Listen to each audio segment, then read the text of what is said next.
আল্লাহ মুসলমানগো রোজা রাখা ফরজ করছে, বুঝলাম। আর মুসলমান কি করছে? এই 1 মাস ব্যাপী ভাজা খাওয়া ফরজ করছে। বিষয়টা ভাবা যায়। আর এমন ভাবেই ফরজ করছে, ফরজ তো ফরজই।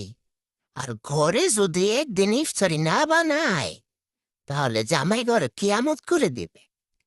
বলেন কি? गोलमाल है भाई सब। আমার প্রশ্ন এইটা না।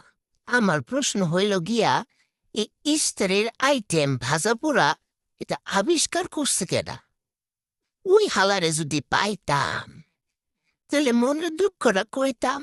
রোজা রেখে প্রতিদিন ইফতারে ভাল লাগে না। মাঝে মধ্যে তো আমার একটু কাচ্চি খাইতে ইচ্ছা করে, বিরিয়ানি খাইতে ইচ্ছা করে, ওইটাও খাইতে পারি না এই মরা জ্বালায়।